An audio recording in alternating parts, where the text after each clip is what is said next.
Hello students, कैसे हो। मैं संदीप शर्मा और आप देख रहे हो मेरा यूट्यूब चैनल बिग्स इंस्टीट्यूट, जिस पे आपका स्वागत है। तो बच्चों, प्रीवियस क्लास में अपन प्रकाश विद्युत प्रभाव से संबंधित प्रेक्षण पढ़ चुके हैं। आज की जो अपनी क्लास है उसमें अपन पढ़ेंगे प्रकाश विद्युत प्रभाव का प्रायोगिक अध्ययन। अब प्रकाश विद्युत प्रभाव के प्रायोगिक अध्ययन से क्या मीनिंग है कि आपका जो प्रकाश होता है उस प्रकाश के कारण अपन को जो प्रकाश विद्युत धारा मिलती है वो किन किन राशियों पर निर्भर करती है और उसका मान किस तरीके से परिवर्तित होता है उसका अध्ययन करेंगे। और उसका अध्ययन करने के लिए ये आपका प्रैक्टिकल सेटअप होता है। इस प्रैक्टिकल सेटअप में ये आपके पास एक कोई निर्वातिक या विसर्जन नलिका है। इस विसर्जन नलिका में अपन ने क्या किया, एक तो ये खिड़की रखी है, इसको कह सकते हो विंडो है आपके पास। इस विंडो में से प्रकाश आ सके इसलिए अपन ने इस नली में क्या रखी है, ये खिड़की रखी है। इस नली के अंदर अपन ने दो धातु के इलेक्ट्रोड लगाए हैं, जिसमें एक इलेक्ट्रोड सी है और दूसरा इलेक्ट्रोड आपका ए है। अब ये जो सी और ए इलेक्ट्रोड हैं वो इस बल्ब बी के अंदर क्या है, बंद है आपके पास। अब इस सी और ए इलेक्ट्रोड को अपन ने किससे जोड़ा है, एक बैटरी स्रोत से जोड़ा है। और इस बैटरी स्रोत से जोड़ने के लिए बीच में अपन ने कुछ और राशियां जोड़ी है, जिसमें एक तो आपका माइक्रो एमीटर है जो प्रकाश विद्युत धारा का मापन करेगा। इन दोनों के बीच में आरोपित विभवांतर का मापन करने के लिए अपन ने क्या लगाया है, वोल्ट मीटर लगाया है। इन दोनों के बीच के विभव को चेंज करने के लिए ये आपका क्या लगाया गया है, विभव विभाजक लगाया गया है।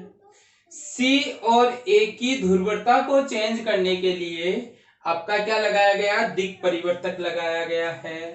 तो बच्चों, इनमें हर एक इंस्ट्रूमेंट का एक पर्टिकुलर फंक्शन है कि ये आपका माइक्रो एमीटर प्रकाश विद्युत धारा का मापन करेगा। ये जो दिक् परिवर्तक है ये आपका क्या काम करेगा, सी और ए की ध्रुवता को चेंज करने का काम करेगा।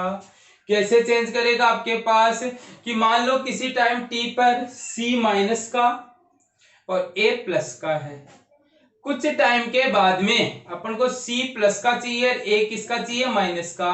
तो वो काम कौन करेगा, आपका दिक् परिवर्तक। जैसे अभी आपने इसको इससे जोड़ रखा है, इसको इससे, तो ये वाला टर्मिनल तो माइनस से जुड़ा हुआ है, ये वाला टर्मिनल किससे जुड़ा हुआ, प्लस से। तो सी अभी माइनस का है और ए किसका, प्लस का। अगर मैं क्या करता हूं, इसको इधर जोड़ देता हूं और इसको इधर जोड़ देता हूं, तो आपका ये जो ए टर्मिनल है वो तो माइनस से जुड़ जाएगा और ये जो आपका सी टर्मिनल है वो किससे जुड़ जाएगा, प्लस से। तो ये आपका दिक् परिवर्तक सी और ए की ध्रुवता को चेंज करने का काम करेगा। अब आपके पास यहाँ एक लगा हुआ विभव विभाजक। अपना ये जो तीर का चिन्ह है इसको अगर इधर और इधर शिफ्ट करेंगे तो इस प्रतिरोध की लंबाई चेंज होगी और प्रतिरोध की लंबाई चेंज होगी तो यहाँ पे उत्पन्न विभवांतर भी चेंज होगा। और उसका मापन करने के लिए अपन ने यहाँ क्या लगा दिया, एक वोल्ट मीटर लगा दिया। तो बच्चों, ये आपके पास ये जो इंस्ट्रूमेंट है, इस इंस्ट्रूमेंट में लगे हुए जो आपके पास डिवाइसेज हैं उनके फंक्शन है कि विसर्जन नलिका में अपन दो इलेक्ट्रोड लगाते हैं, जिसमें सी में उस धातु को जोड़ा जाता है जिससे संबंधित प्रकाश विद्युत प्रभाव का अपन को अध्ययन करना होता है। ए है आपके पास क्या करता है, संग्राहक प्लेट का काम करता है आपके पास। ऐसे ही आपके पास ये जो सी है वो तो वो धातु होती है जिस पर अपन को प्रकाश विद्युत प्रभाव का अध्ययन करना होता है। ए आपके पास क्या करता है, संग्राहक प्लेट का काम करेगा। इसमें होगा क्या बच्चों कि जैसे अपन यहाँ पे प्रकाश डालेंगे तो इस धातु में से क्या निकलेंगे, इलेक्ट्रॉन्स बाहर निकलेंगे और ये जो बाहर निकले हुए इलेक्ट्रॉन हैं इनको संग्रहित करने का काम कौन करेगा, ए। तो आप इस सी को उत्सर्जक प्लेट का नाम भी दे सकते हो। ऐसे ही ये जो ए है इसको आप संग्राहक प्लेट का नाम भी दे सकते हो, क्योंकि आपका जो सी है वो इलेक्ट्रॉन उत्सर्जित करने का कार्य करेगा और ए है वो आपका इलेक्ट्रॉन को संग्रहित करने का कार्य करेगा। तो बच्चों ये तो आपके पास इस इंस्ट्रूमेंट की बात हो गई। अब अपन 1 बाय 1 स्टडी करेंगे कि अपने पास जैसे ही अपन यहाँ प्रकाश डालते हैं तो ये इलेक्ट्रॉन निकलेंगे। इन इलेक्ट्रॉनों का इसमें प्रवाह होगा, प्रवाह के कारण माइक्रोमीटर में क्या मिलेगी, धारा मिलेगी। अब ये धारा किस तरीके से परिवर्तित होगी उसका अध्ययन अपने 1 बाय 1 पॉइंट के फॉर्म में करेंगे। तो इसमें सबसे पहला पॉइंट तो आएगा कि अगर इसका वोल्टेज चेंज किया जाए तो क्या प्रभाव पड़ेगा। तो एक बार आप इसका स्क्रीनशॉट ले लीजिए।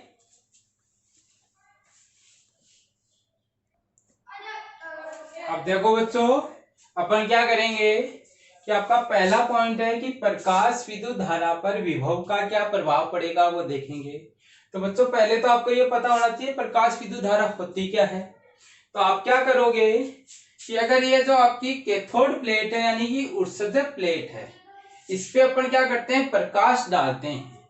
तो जो प्रकाश डालेंगे उस प्रकाश की अपन क्या करते हैं, एक तो आपकी जो आवृत्ति है वो नियत रखते हैं, और सेकंड अपन क्या करते हैं कि उसकी जो तीव्रता है उस तीव्रता को भी क्या रख रहे हैं, नियत रख रहे हैं। यानी कि नियत आवृत्ति और नियत तीव्रता का प्रकाश जब इस कैथोड प्लेट पर डालेंगे तो इसमें से ये इलेक्ट्रॉन बाहर निकलेंगे, और ये निकलने वाले इलेक्ट्रॉन जब आपके पास इस एनोड प्लेट के पास पहुंचेंगे तो आपके पास इस एमीटर में क्या होगी, धारा प्रवाहित होगी। और ये प्रवाहित होने वाली जो धारा है इसी धारा को नाम दे देते हैं प्रकाश विद्युत धारा।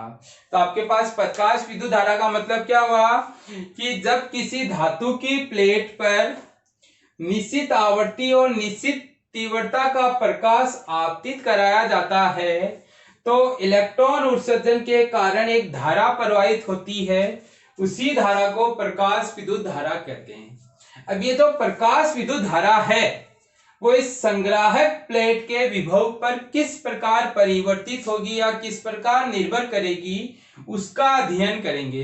तो बच्चों इसकी जो थ्योरी है वो थ्योरी नहीं लिखा रहा हूं मैं आपको, वो आप बुक से रीड कर लेना। मैं आपको इसका ग्राफ कैसे बनता है उस ग्राफ को अच्छे से समझा रहा हूं ताकि आपको वो ग्राफ अच्छे से समझ में आ जाए। तो इसके लिए अपन क्या करते हैं कि जो ग्राफ है वो ग्राफ ड्रॉ करने के लिए पैरामीटर यूज में लेते हैं, जिसमें आपके पास ये जो क्षैतिज लाइन है इस क्षैतिज लाइन पे लिया जाता है आपका संग्राहक प्लेट का विभव। संग्राहक प्लेट की जगह आप इसको एनोड प्लेट का विभव भी बोल सकते हो, जिसमें इस साइड तो आपका विभव प्लस में होगा और इस साइड आपका विभव क्या होगा, माइनस में। यानी कि जब एनोड आपका पॉजिटिव होगा तब तो इधर परिवर्तन होगा, और जब आपका एनोड नेगेटिव होगा तब आपका इधर परिवर्तन होगा। और आपने इस साइड जो आपकी वर्टिकल लाइन है इस वर्टिकल लाइन पे कौन सा पैरामीटर यूज में लिया है, आपका प्रकाश विद्युत धारा को यूज में लिया है। तो बच्चों अपन यहाँ किन के बीच में ग्राफ ड्रॉ करेंगे, प्रकाश विद्युत धारा का संग्राहक प्लेट के विभव पर अपन ग्राफ ड्रॉ करेंगे। अब बच्चों इसके लिए आपको क्या करना है, यहाँ एक एग्जाम्पल कंसीडर करना है, और ये एग्जाम्पल अपन ये कंसीडर कर रहे हैं कि अपन ये जो प्रकाश डाल रहे हैं इस प्रकाश में क्या आते हैं, आपके पास फोटोन आते हैं। और फोटोन किस पे निर्भर करते हैं आपके बच्चों, तीव्रता पर निर्भर करते हैं। तीव्रता आपको क्या बताती है, फोटोनों की संख्या के बारे में बताएगी। तो इस तरीके से आपने क्या कर दिया कि तीव्रता को नियत कर दिया। तीव्रता को नियत करने का मीनिंग आपने फोटोनों की संख्या नियत कर दी, और फोटोनों की संख्या नियत कर दी तो मान रहे हैं कि इस पे अपन ने कितने फोटोन डाले हैं, 10 फोटोन डाले हैं। और उन 10 फोटोनों के कारण ये आपके पास क्या है, उत्सर्जित इलेक्ट्रॉन है। यानी कि आपने जैसे ही इस पे प्रकाश डाला तो प्रकाश डालने का मीनिंग आपने इस पे फोटोन डाले, और इन फोटोनों के कारण इसमें से क्या उत्सर्जित हुए, इलेक्ट्रॉन। अब मान लो कि आपने 10 फोटोन डाले तो उनसे कितने इलेक्ट्रॉन उत्सर्जित हुए, 10 इलेक्ट्रॉन उत्सर्जित हुए। तो आप कह सकते हो कि उत्सर्जित इलेक्ट्रॉनों की संख्या वो अपन ने कितनी मान ली? 10। ये बच्चों 10 अपन ने क्या है मानी है कि अगर अपन इस पे 10 फोटोन डालते हैं तो 10 इलेक्ट्रॉन निकलेंगे, क्योंकि आप आइंस्टीन सिद्धांत में पढ़ चुके हो कि एक फोटोन है वो एक इलेक्ट्रॉन के साथ क्या करता है? इंटरेक्शन करता है। अब अगर आने वाले फोटोन के पास सफिशिएंट ऊर्जा है तो वो उस एक इलेक्ट्रॉन को वहां से क्या कर देगा? बाहर निकाल देगा आपके पास। तो अपन अभी ये मान रहे हैं कि इस पे जो प्रकाश डाल रहे हैं उसकी आवृत्ति है वो सफिशिएंट है, यानी देली आवृत्ति से ज्यादा है, यानी कि इसमें से जितने भी फोटोन है वो इलेक्ट्रॉन निकालेंगे। तो 10 फोटोनों ने 10 इलेक्ट्रॉन निकाल दिए। अब ये जो इलेक्ट्रॉन है वो क्या होंगे? भिन्न भिन्न गतिज ऊर्जा के, यानी कि आपके पास ये तो 10 इलेक्ट्रॉन हैं, ये 10 इलेक्ट्रॉन भिन्न भिन्न गतिज ऊर्जा के हैं, क्योंकि अपन आइंस्टीन सिद्धांत में ये भी पढ़ चुके हैं कि उत्सर्जित होने वाले इलेक्ट्रॉन हैं उनकी गतिज ऊर्जा है वो क्या होती है? अलग अलग होती है। तो इस तरीके से आप ये कह सकते हो कि जब अपन 10 फोटोन से 10 इलेक्ट्रॉन उत्सर्जित कराएंगे तो ये उत्सर्जित होने वाले जो इलेक्ट्रॉन हैं वो किस ऊर्जा के होंगे? भिन्न भिन्न गतिज ऊर्जा के, जिनमें आपके पास कुछ इलेक्ट्रॉन होंगे अधिक ऊर्जा के, कुछ इलेक्ट्रॉन होंगे कम ऊर्जा के। तो आपने क्या किया? जैसे इस पे प्रकाश डाला और प्रकाश डालने के बाद में आपने क्या किया? इधर लिया संग्राहक प्लेट का विभव और इधर लिया संग्राहक प्लेट पर इलेक्ट्रॉन। क्या देख रहे हो बच्चों? आपने ग्राफ ड्रॉ करने के लिए एक एग्जांपल लिया, उस एग्जांपल में आपने माना कि 10 फोटोनों से 10 इलेक्ट्रॉन निकल रहे हैं। अब आपके पास ये जो निकलने वाले 10 इलेक्ट्रॉन है इनकी गतिज ऊर्जा भी अलग अलग है। अब गतिज ऊर्जा अलग अलग है तो यानी कि इसमें से कुछ इलेक्ट्रॉन अधिक ऊर्जा के हैं, कुछ इलेक्ट्रॉन कम ऊर्जा के हैं। तो अधिक ऊर्जा वाले इलेक्ट्रॉन तो फास्ट चलेंगे, जल्दी पहुंचेंगे, कम ऊर्जा वाले इलेक्ट्रॉन है वो स्लो चलेंगे और उनको पहुंचने में क्या लगेगा? टाइम लगेगा। तो अपन ने माना है कि संग्राहक प्लेट का विभव है वो प्रारंभ में कितना है? 0 वोल्ट है, यानी कि अपन ने यहाँ पे कोई भी विभव नहीं लगाया। उस टाइम पे मान लिया कि इसमें से कितने इलेक्ट्रॉन पहुंच गए? 3 इलेक्ट्रॉन। कौन से 3 इलेक्ट्रॉन पहुंचेंगे? जिनके पास ऊर्जा का मान सर्वाधिक होगा, यानी कि ये 3 इलेक्ट्रॉन वो इलेक्ट्रॉन हैं जो अपनी ऊर्जा से बिना किसी मदद के कहां पहुंच रहे हैं? संग्राहक प्लेट पर पहुंच रहे हैं। तो अब आप यहां से ये देख रहे हो कि सर हम जब यहां विभव 0 वोल्ट लेते हैं तो 0 वोल्ट पर कितने इलेक्ट्रॉन पहुंच रहे हैं? 3 इलेक्ट्रॉन। और इन 3 इलेक्ट्रॉनों के कारण क्या होगी? कुछ धारा प्रवाहित होगी। तो ये प्रारंभिक धारा हो गई आपके पास ये वाली। तो ये जो पॉइंट लिख रहा हूं मैं, ये पॉइंट कौन सा पॉइंट है? प्रारंभिक प्रकाश विद्युत धारा। और ये जो प्रारंभिक प्रकाश विद्युत धारा है वो किनके कारण प्रवाहित हो रही है? इन 3 इलेक्ट्रॉनों के कारण प्रवाहित हो रही है। अब बच्चों आपने क्या किया कि इसका 1 वोल्ट विभव कर दिया और ये 1 वोल्ट किसमें किया? प्लस में किया। यानी कि आपने ये जो एनोड प्लेट थी इस एनोड प्लेट पर इस विभव विभाजक की सहायता से इसके सापेक्ष कितना विभव दे दिया? प्लस 1 वोल्ट दे दिया। अब इस प्लस 1 वोल्ट के कारण इन इलेक्ट्रॉनों पे क्या लगेगा? आकर्षण लगेगा। और आकर्षण लगेगा तो पहले तो 3 ही पहुंच रहे थे, वो तो अपनी ऊर्जा से पहुंच रहे हैं, उसके साथ साथ इनमें से कुछ और इलेक्ट्रॉन है जो इसके कारण आकर्षित होंगे और आकर्षित होंगे तो यहाँ पहुंचने वाले इलेक्ट्रॉनों की संख्या बढ़ जाएगी और बढ़कर 3 से कितनी हो गई? मान लो 5 हो गई या 6 मान लेते हैं। चलो मान रहे हैं बच्चों, आप कुछ भी मान सकते हो, कोई दिक्कत नहीं है आपके पास। तो ये तो 6 इलेक्ट्रॉन पहुंच रहे हैं तो आप ये कह सकते हो कि सर जब हम यहाँ पे प्लस 1 वोल्ट का विभव लगाते हैं तो ये वाली धारा तो 3 इलेक्ट्रॉनों के कारण प्रवाहित हो रही थी, 3 इलेक्ट्रॉनों के कारण, जो अपनी ऊर्जा से यहां पहुंच रहे थे। अब आपके पास 1 वोल्ट पर कितने इलेक्ट्रॉन पहुंच रहे हैं? 6। तो 6 पहुंच रहे, यानी ये धारा का मान बढ़ेगा, और इस 1 वोल्ट पर जो धारा का मान है वो बढ़कर मान लो ये हो गया आपके पास। तो ये जो धारा है वो किनके कारण आई है? 6 इलेक्ट्रॉनों के कारण। ऐसे ही अगर अपन क्या करते हैं, यहां 1 वोल्ट की जगह 2 वोल्ट लगा देते हैं, तब आपके पास पहले 1 ही वोल्ट खींच रहा था, अब 2 वोल्ट खींचेगा, और 2 वोल्ट खींचेगा तो और ज्यादा इलेक्ट्रॉन यहां जाएंगे, और ज्यादा इलेक्ट्रॉन यहां जाएंगे, तो मान लो कि अब कितने इलेक्ट्रॉन पहुंच गए आपके पास? 10 इलेक्ट्रॉन पहुंच गए। यानी कि इसमें से उत्सर्जित होने वाले सारे इलेक्ट्रॉन यहां पहुंच गए, और सारे इलेक्ट्रॉन यहां पहुंच गए, तो आप ये कह सकते हो कि सर ये आपका जो +2 वोल्ट है, इस +2 वोल्ट पे धारा का मान बढ़ेगा और यहां पहुंच जाएगी आपके पास धारा, और यहां पहुंच गई तो ये जो धारा मिली है ये किनके कारण मिली है? 10 इलेक्ट्रॉनों के कारण मिली है। अब अगर मैं यहां पे देखूं, तो अगर मैं यहां +3 वोल्ट करूं, तब भी मेरे को कितने इलेक्ट्रॉन मिलेंगे संग्राहक प्लेट पर? 10। क्यों बच्चों? क्योंकि उत्सर्जित होने वाले इलेक्ट्रॉनों की संख्या कितनी है? 10। और ये 3 वोल्ट पर, 2 वोल्ट पर आपके पास जितने 10 इलेक्ट्रॉन निकले थे वो सारे के सारे पहुंच गए, यानी कि 3 वोल्ट पे भी आपको कितने इलेक्ट्रॉन मिलेंगे? 10। और 3 इलेक्ट्रॉन पे भी आपका 10, 3 वोल्ट पे भी अगर आपको 10 इलेक्ट्रॉन मिलेंगे तो ये पॉइंट आपका यहीं रहेगा। ऐसे ही 4 वोल्ट पर भी आपको इतने इलेक्ट्रॉन मिलेंगे, 5 वोल्ट पर भी इतने इलेक्ट्रॉन मिलेंगे। क्यों बच्चों?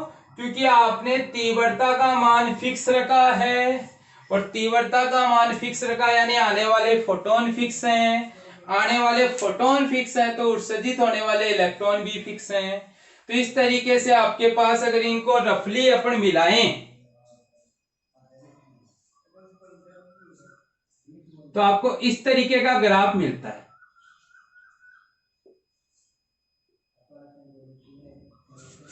और इस तरीके के ग्राफ में ये जो आपकी अधिकतम धारा प्राप्त हुई है फिक्स तीव्रता पर, इस धारा को अपन नाम दे देते हैं संतृप्त धारा।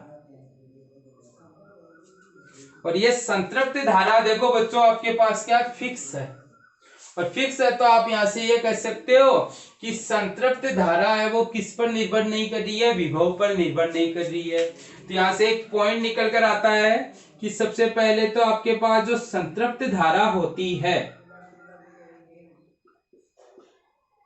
वो कैसी धारा होती है? नियत धारा, देखो फिक्स है। और दूसरा आप ये कह सकते हो कि यह संग्राहक प्लेट के विभव पर निर्भर नहीं करती है।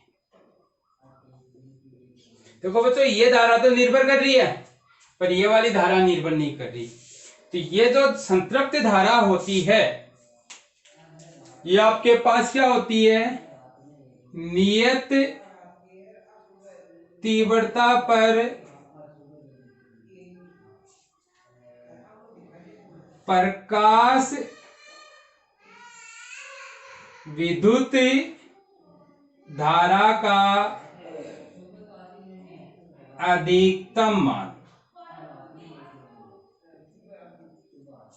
यानी कि अगर आप तीव्रता को फिक्स रखते हो तो उस टाइम पे अधिकतम जो प्रकाश विद्युत धारा प्राप्त होगी उसी अधिकतम विद्युत धारा को अपन क्या नाम दे देते हैं? संतृप्त धारा का नाम दे देते हैं। तो बच्चों जब आप धनात्मक विभव लगाओगे उस समय आपका विभव के साथ जो धारा का ग्राफ बनेगा वो पहले तो बढ़ेगी और फिर क्या हो जाएगी, आपके पास नियत हो जाएगी।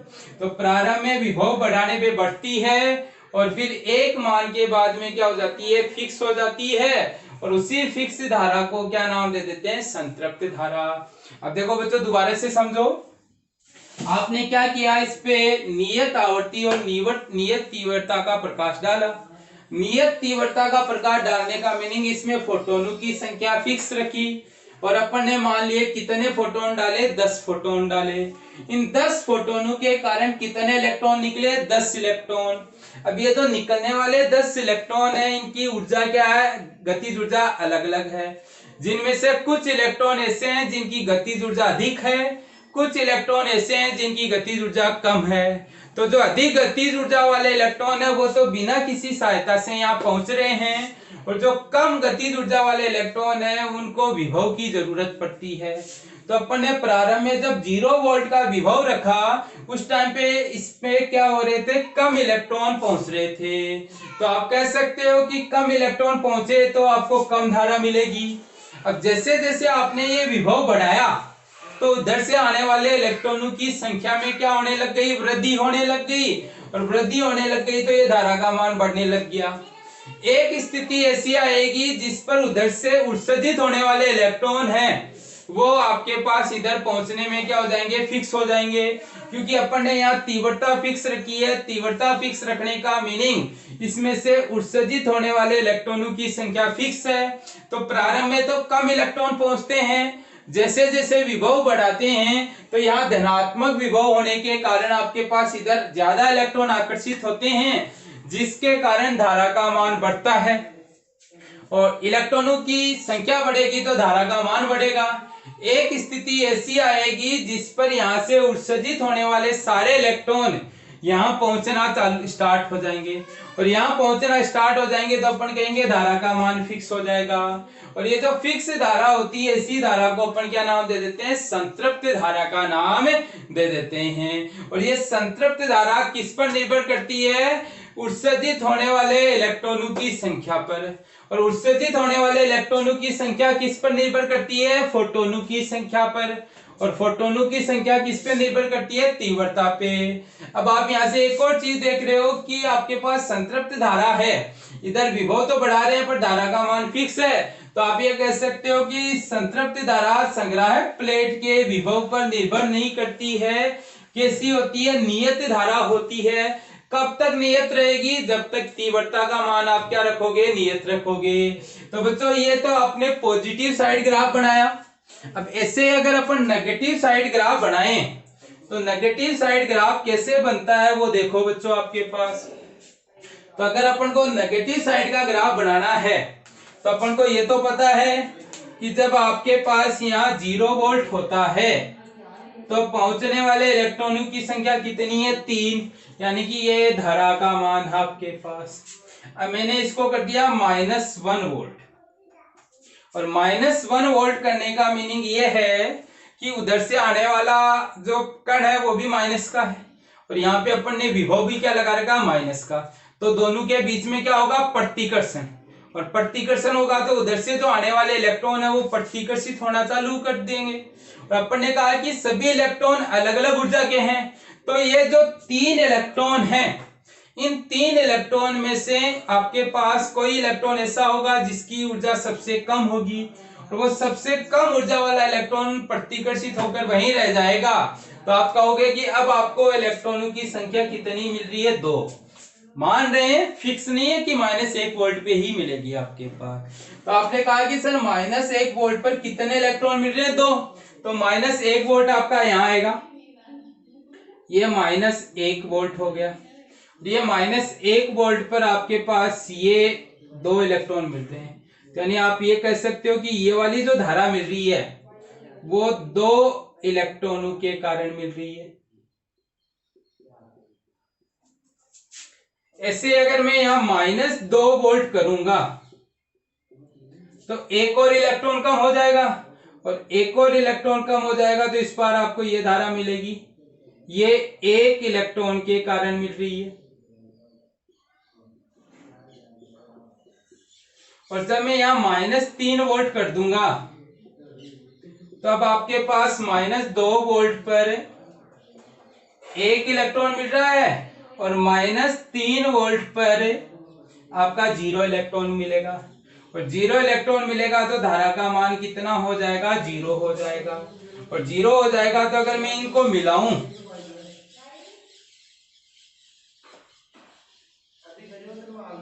तो ये ग्राफ बन गया। अब इस ग्राफ में ये वाला जो पॉइंट है, जो अपन ये बड़ा गोला बना रहे हैं, इस पॉइंट पर आप क्या देख रहे हो कि जो आपकी प्रकाश विद्युत धारा है, यानी मैं यहां लिख सकता हूं कि इस पॉइंट पर प्रकाश विद्युत धारा है, उसका मान कितना हो गया है? 0 हो गया है।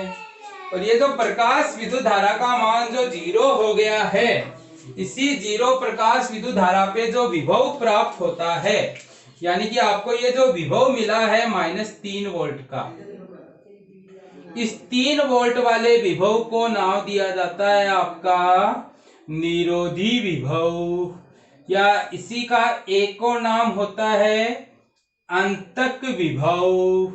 तो बच्चों यहां से आपको 2 पॉइंट मिलेंगे, एक मिलेगा संतृप्त धारा और दूसरा पॉइंट मिलेगा निरोधी विभव। संतृप्त धारा प्रकाश विद्युत धारा का अधिकतम मान होता है। निरोधी विभव वो विभव होता है जिस पर प्रकाश विद्युत धारा का मान क्या हो जाता है? 0 हो जाता है। तो बच्चों ये आपके पास क्या आया है? प्रकाश विद्युत धारा पर विभव का प्रभाव आया है कि अगर धनात्मक विभव देते हैं तो धारा का मान पहले बढ़ता है फिर फिक्स हो जाता है, और ऋणात्मक विभव देते हैं तो धारा का मान घटता है, और एक स्थिति ऐसी आ जाती है जिस पर धारा का मान 0 हो जाता है। और शून्य प्रकाश विद्युत धारा पर जो विभव लगाया जाता है, उसी विभव को अपन नाम दे देते हैं निरोधी विभव आपके पास। तो बच्चों ये आपका पहला पॉइंट था कि जब अपन क्या करते हैं कि प्रकाश विद्युत धारा पर, यानी प्रकाश विद्युत धारा का विभव के साथ अध्ययन करते हैं, तो विभव का मान अगर धनात्मक होता है तब तो धारा का मान पहले तो बढ़ता है फिर फिक्स नियत हो जाता है। और जब आपके पास प्रकाश विद्युत धारा है वो किसमें, सॉरी विभव है वो किसमें होता है? ऋणात्मक होता है। तो उस टाइम पे आपका प्रकाश विद्युत धारा कम होती है, और एक स्थिति ऐसी आती है जिस पर प्रकाश विद्युत धारा का मान 0 हो जाता है। उस स्थिति को नाम दिया जाता है आपका निरोधी विभव। तो 2 पॉइंट मिले हैं। पहला पॉइंट आपके पास है संतृप्त धारा और दूसरा पॉइंट आपके पास निरोधी विभव। संतृप्त धारा आपकी फिक्स होती है, निरोधी विभव है वो भी आपका फिक्स होता है। संतृप्त धारा किस पर निर्भर नहीं करती है? संग्राहक प्लेट के विभव पर निर्भर नहीं करती है। किस पर निर्भर करेगी? कि यहाँ इलेक्ट्रॉनों की संख्या फिक्स होती है संतृप्त धारा पे। अब इलेक्ट्रॉनों की संख्या किसके अनुसार चेंज कर सकते हैं? तीव्रता के अनुसार। तो आप कह सकते हो कि संतृप्त धारा का मान है वो किस पर निर्भर करता है? तीव्रता पर निर्भर करता है। तो अगला पॉइंट अपन ये देखेंगे कि आपके पास संतृप्त धारा है, उस पर तीव्रता का क्या प्रभाव पड़ेगा, उस पर आवर्ती का क्या प्रभाव पड़ेगा। उसी के साथ साथ अपन ये देखेंगे कि आपका जो अंतक विभव है वो आवर्ती पर किस प्रकार निर्भर करता है और आपके पास तीव्रता पर किस प्रकार निर्भर करता है। आई होप आपको ये समझ में आ गया होगा एग्जाम्पल की हेल्प से कि आप क्या करोगे कि प्रारंभ में जब प्रकाश डालोगे किसका, नियत आवर्ती और नियत तीव्रता का। तो नियत आवर्ती का डालने का मीनिंग ऊर्जा फिक्स हो गई और नियत तीव्रता का डालने का मीनिंग फोटोनों की संख्या फिक्स हो गई। तो आप कह सकते हो कि फिक्स फोटोनों से फिक्स इलेक्ट्रॉन निकलेंगे और फिक्स ऊर्जा से आपके पास निकलने वाले जो इलेक्ट्रॉन्स हैं उनकी गतिज ऊर्जा भी फिक्स हो गई आपके पास। अब ये जो निकलने वाले इलेक्ट्रॉन हैं वो भिन्न भिन्न गतिज ऊर्जा के निकलेंगे, जिनमें कुछ इलेक्ट्रॉन कम ऊर्जा के होंगे, कुछ इलेक्ट्रॉन ज्यादा ऊर्जा के होंगे। ज्यादा ऊर्जा के इलेक्ट्रॉन है वो अपने आप पहुंच जाएंगे और कम ऊर्जा के इलेक्ट्रॉन है वो आपके पास क्या होंगे, बाद में पहुंचेंगे। तो बच्चों देखो ये ग्राफ यहाँ से स्टार्ट ना होके यहाँ से स्टार्ट हो रहा है, और यहाँ से स्टार्ट होने का कारण ये है कि आपके पास कुछ ऐसे इलेक्ट्रॉन भी होते हैं जो बिना किसी बाहरी सहायता से किस पे पहुंच जाते हैं, एनोड पर पहुंच जाते हैं। बच्चों इसमें किसी बच्चे को कोई दिक्कत नहीं होनी चाहिए, तो एक बार इसका स्क्रीनशॉट ले लीजिए आप।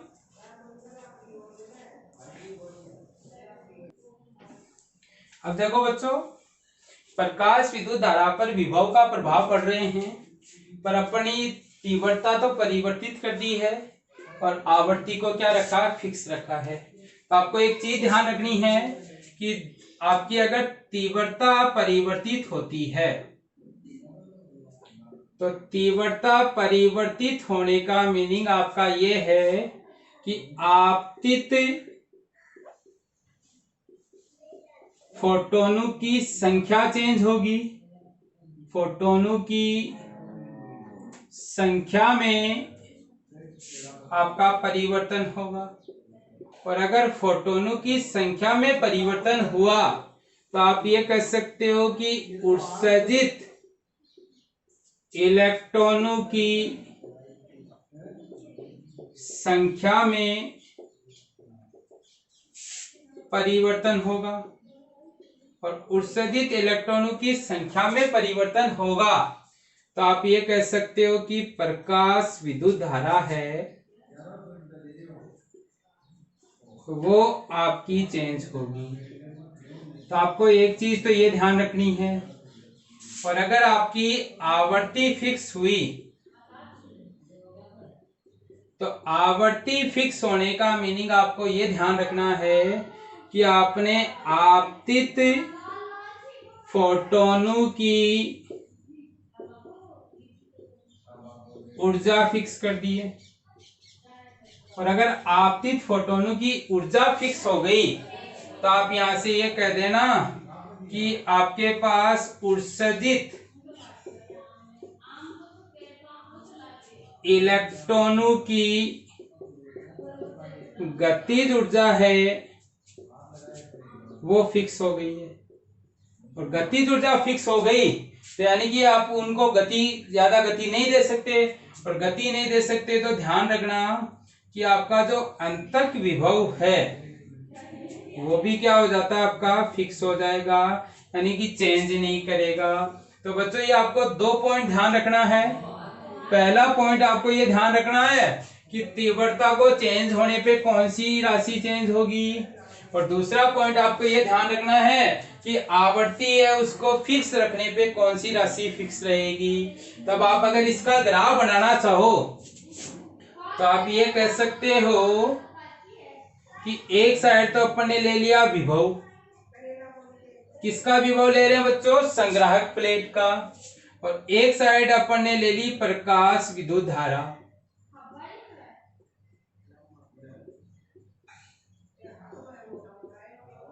और इनका ग्राफ बनाएं परिवर्तित तीव्रता और नियत आवृत्ति के साथ। तो पहला ग्राफ तो अपन अभी बनाना सीख के आए, ये ऐसा ग्राफ बनता आपका, ये मैंने कह दिया किस तीव्रता पे है, I1 तीव्रता पे है आपके पास, यानी I1 तीव्रता पे आपको 10 इलेक्ट्रॉन मिल रहे हैं। अब मैंने तीव्रता को I1 से बढ़ाकर I2 कर दिया तो आपका ये ग्राफ बनेगा इस तरीके का। ये आपका किस पे है, I2 तीव्रता पे है। और अगर मैंने तीव्रता को I3 कर दिया तो ये आपके पास है I3 तीव्रता पर। तो देखो पहले केस में ये संतृप्त धारा है, दूसरे केस में ये संतृप्त धारा है, और तीसरे केस में आपके पास ये संतृप्त धारा है। तो आप यहां से ये कह सकते हो कि अगर तीव्रता को बढ़ाया जाए तो आपकी जो संतृप्त धारा है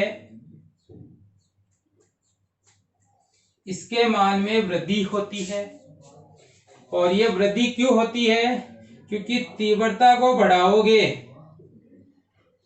तो फोटोनों की संख्या बढ़ेगी, और फोटोनों की संख्या बढ़ी तो आप कह सकते हो कि उत्सर्जित इलेक्ट्रॉनों की संख्या बढ़ेगी,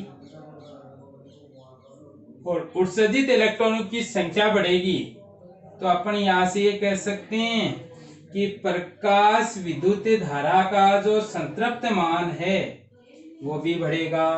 तो अगर बच्चों आपको ये पूछ लिया जाए कि प्रकाश विद्युत धारा का विभव के साथ आरेख बनाइए जिसमें तीव्रता परिवर्तित हो पर आवर्ती का मान क्या आपका फिक्स हो, तो आपको इस तरीके का ग्राफ बनाना है। और यहाँ से आप ये कह सकते हो कि प्रकाश विद्युत धारा वो तीव्रता के क्या होती है, समानुपाती होती है। तो बच्चों ये आपके पास जो विभव का प्रभाव है उसका पहला पॉइंट हो गया है कि प्रकाश विद्युत धारा पर तीव्रता का क्या प्रभाव पड़ता है। तो आप यहाँ से ये कह सकते हो कि अगर अपन आपतित होने वाले प्रकाश की तीव्रता अलग अलग लेंगे, तो तीव्रता अलग अलग लेने का मीनिंग है उसमें आपतित होने वाले फोटोनों की संख्या चेंज होगी। अगर फोटोनों की संख्या चेंज होगी तो अपन ने कहा 10 फोटोन पे 10 इलेक्ट्रॉन निकले, अगर फोटोन 15 डालेंगे तो 15 इलेक्ट्रॉन निकलेंगे, अगर फोटोन 20 डालेंगे तो 20 इलेक्ट्रॉन निकलेंगे। तो फोटोनों की संख्या चेंज करने पर उत्सर्जित इलेक्ट्रॉनों की संख्या चेंज होगी, और जब इलेक्ट्रॉनों की संख्या चेंज होगी तो आपके पास अगर उत्सर्जित होने वाले इलेक्ट्रॉन ज्यादा हुए तो पहुंचने वाले इलेक्ट्रॉनों की संख्या भी ज्यादा होगी, और पहुंचने वाले इलेक्ट्रॉनों की संख्या ज्यादा होगी तो प्रकाश विद्युत धारा का मान भी क्या होगा, चेंज होगा। अब आपने तीव्रता को चेंज किया और आवृत्ति क्या रखी है, फिक्स। तो इस तरीके से आप ये कह सकते हो कि आपने केवल इलेक्ट्रॉनों की संख्या बढ़ाई है, उनकी ऊर्जा को नहीं बढ़ाया है। और ऊर्जा को नहीं बढ़ाया यानी उनको रोकने के लिए उतना ही विभव चाहिए जितना विभव पहले चाहिए था। तो ध्यान रखना कि आपका ये जो अंतक विभव है वो आपका तीव्रता पे निर्भर नहीं करता है, जबकि संतृप्त धारा किस पे निर्भर करती है, तीव्रता पे निर्भर करती है। आई होप आपको ये समझ में आ गया होगा। तो एक बार आप इसका स्क्रीनशॉट ले लीजिए।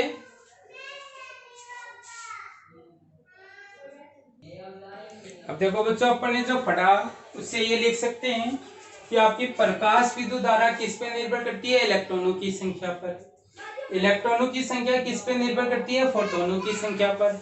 और फोटोनों की संख्या किस पे निर्भर करती है, तीव्रता पे। तो आप यहाँ से ये कह सकते हो कि प्रकाश विद्युत धारा समानुपाती किसके होगी, तीव्रता के।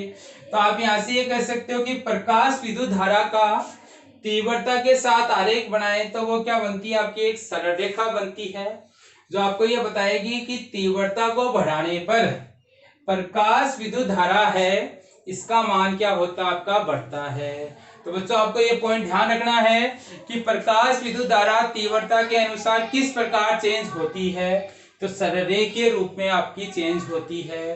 तो अगर आपने क्या किया, नियत आवर्ती पे अगर तीव्रता को चेंज कर दिया तो आपकी संतृप्त धारा है वो क्या हो जाएगी, आपकी चेंज हो जाएगी। यहाँ से एक और चीज बोल सकते हो आपके पास कि आपका जो अंतक विभव है, यानी कि ये नोट याद रखना आपका कि अंतक विभव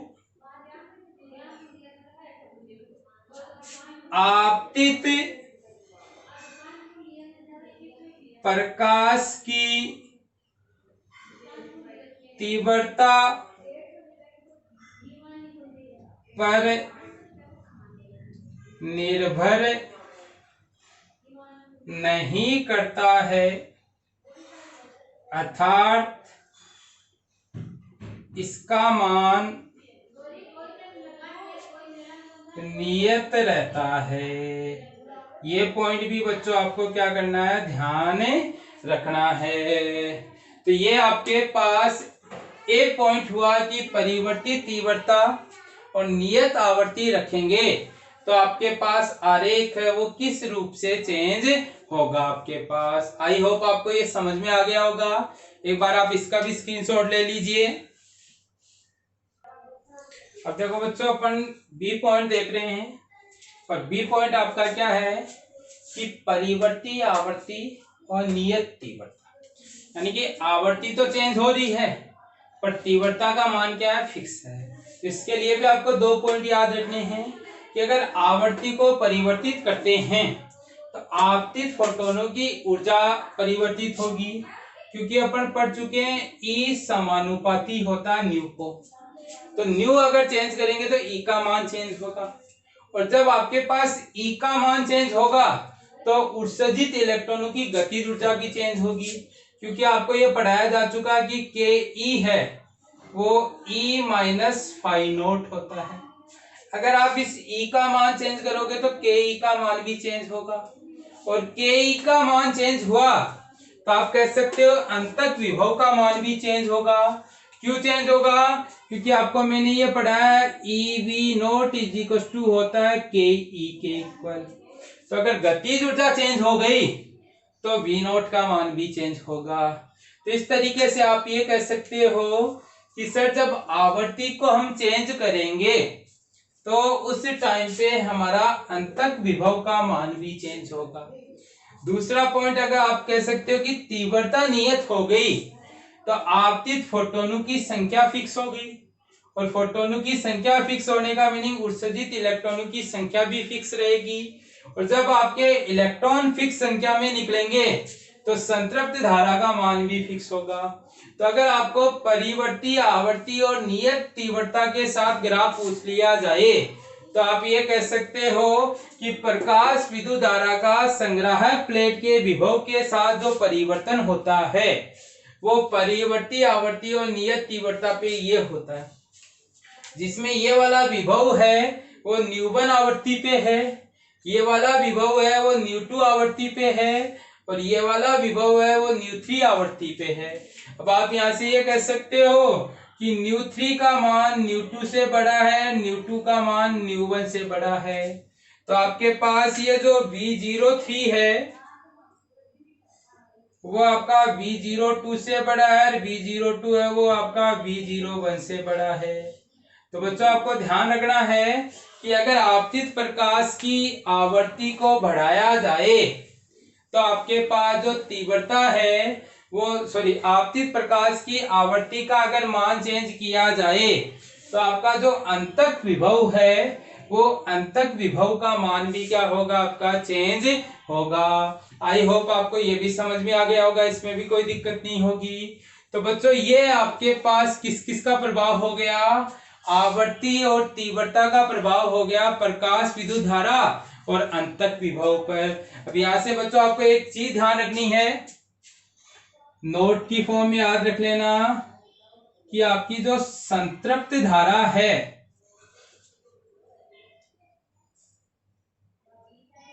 आपतित प्रकाश की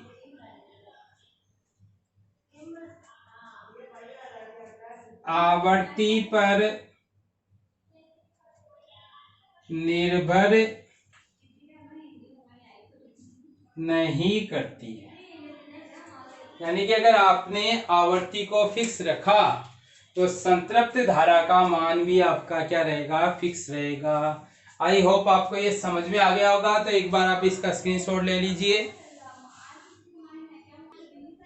अब देखो बच्चों, अपन ने जो प्रायोगिक अध्ययन पढ़ा उसके आधार पे प्रकाश विद्युत प्रभाव से संबंधित कुछ नियम दिए गए, और उन नियमों को नाम देते हैं प्रकाश विद्युत प्रभाव के नियम। उसमें आपका पहला नियम यह है कि किसी धातु की सतह से प्रकाश इलेक्ट्रॉन के उत्सर्जन की दर धातु की सतह पर आपतित प्रकाश तीव्रता के अनुक्रमानुपाती होती है।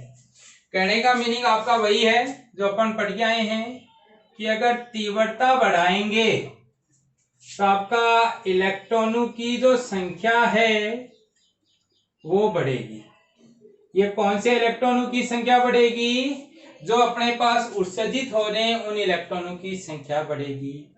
दूसरा पॉइंट कहता है उत्सर्जित इलेक्ट्रॉनों की गतिज ऊर्जा का मान आपतित प्रकाश की आवर्ती के समानुपाती या तरंगदैर्घ्य के व्युत्क्रमानुपाती होता है। तो इसका मीनिंग ये है कि अगर आप आवर्ती को बढ़ाओगे तो आपकी जो गतिज ऊर्जा है उसका मान क्या होगा, बढ़ेगा आपके पास।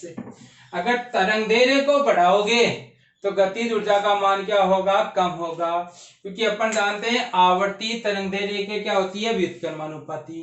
तो ये भी अपन देख चुके हैं कि जब अगर भिन्न भिन्न आवर्ती का प्रकाश लेते हैं तो उसके लिए अंतक विभव का मान भी भिन्न भिन्न होता है, और जब अंतक विभव का मान भिन्न भिन्न होगा तो अपन कहेंगे कि उससे उत्सर्जित होने वाले इलेक्ट्रॉन की गतिज ऊर्जा भी क्या होती है, भिन्न भिन्न।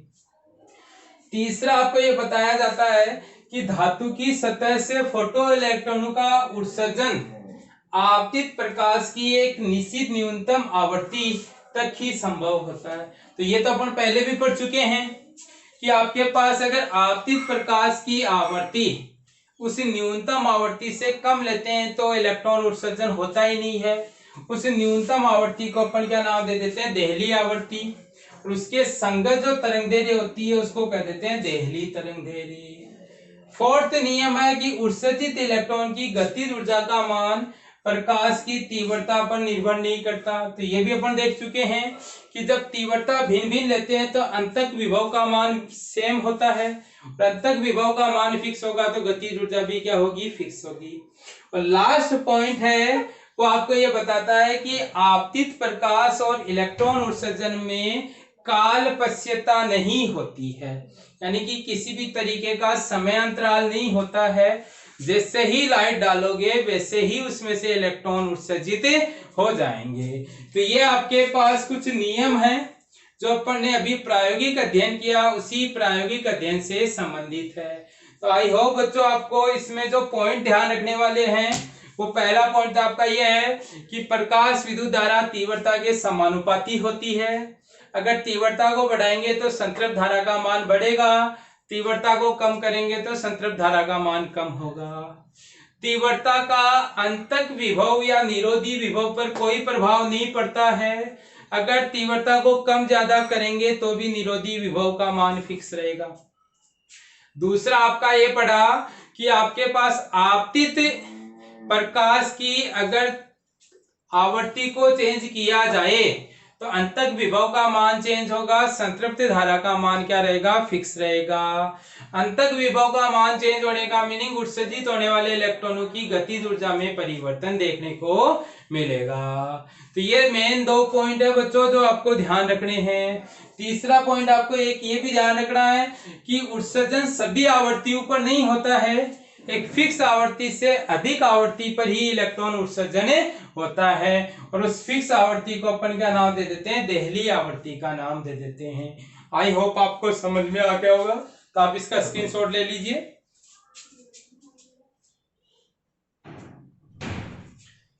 ले लिया बच्चों स्क्रीनशॉट। नेक्स्ट क्लास में अपन क्या देखेंगे कि आपके पास ये जो प्रकाश विद्युत प्रभाव है इसको समझाने में तरंग सिद्धांत है वो फेल हो जाता है। वो क्यों फेल हो जाता है वो देखेंगे अपन।